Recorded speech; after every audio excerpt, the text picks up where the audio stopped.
Hello மக்களே, cooking ஈஸியாக taste ஹெவியாக சில டிஷ்ஷஸ்லாம் நம்ம சாப்பிடும்போது நமக்கு யாராச்சும் ஒருத்தவங்க நினைவு கூறுவாங்க. அது நம்ம பாட்டியாக இருக்கலாம், இல்லைனா அம்மாவாக இருக்கலாம். எனக்கு இந்த டிஷ்ஷை கரெக்டாக பார்க்கும்போது எங்கள் பாட்டி தான் எனக்கு ஞாபகம் வராங்க. ஏன்னா நாங்கள் சின்ன பிள்ளையாக இருக்கும்போது இந்த டிஷ்ஷை எங்கள் பாட்டி அடிக்கடி செஞ்சு கொடுப்பாங்க. அது ரொம்ப டேஸ்ட்டாக இருக்கும், சூப்பராகவும் இருக்கும்.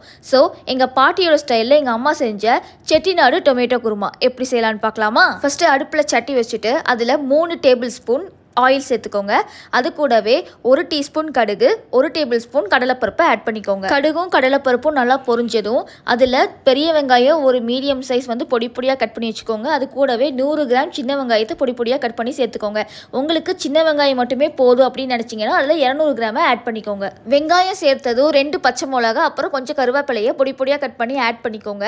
வெங்காயம் நல்லா வதங்கினதும் அது கூட 3 மீடியம் சைஸ் தக்காளியை பொடி பொடியாக கட் பண்ணி ஆட் பண்ணிக்கோங்க.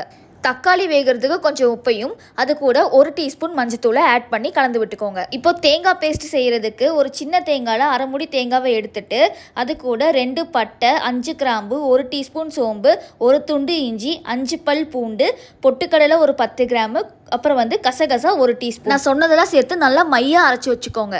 வெங்காயம் தக்காளி நல்லா வதங்கின உடனே அந்த பருப்பை வச்சு நல்லா கடைஞ்சி விட்டுக்கோங்க. ஏன்னா அதுக்கு நம்ம பருப்பு மற்ற வச்சு நல்லா கடையும் போது அதில் இருக்கிற ஃப்ளேவர்ஸ் நல்லா என்ஹான்ஸ் ஆகும். அதுக்கப்புறமா நம்ம அரைச்சி வச்சிருக்கிற பேஸ்ட்டை அதில் ஊற்றிடுங்க. பேஸ்ட் சேர்த்ததும் ஒரு 3 டம்ளர் தண்ணியை ஆட் பண்ணிக்கோங்க. நாங்கள் 4 பேர் சாப்பிட்றதுக்கான குருமாவை செஞ்சிட்ருக்கோம்.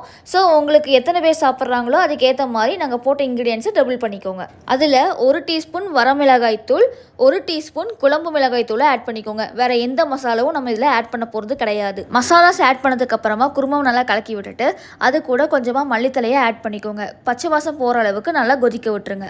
அவ்வளோதாங்க, பாட்டி ஸ்டைலில் செட்டிநாடு தக்காளி குருமா ரெடி. இதை நீங்கள் சுட சுட இட்லி கூட, தோசை கூட, ஏன் சப்பாத்தி பூரி கூட சூப்பராக செட் ஆகும். ஸோ இதை வீட்டில் ட்ரை பண்ணிவிட்டு டேஸ்ட்டாக இருந்தால் லைக் அண்ட் ஷேர் பண்ணுங்கள்.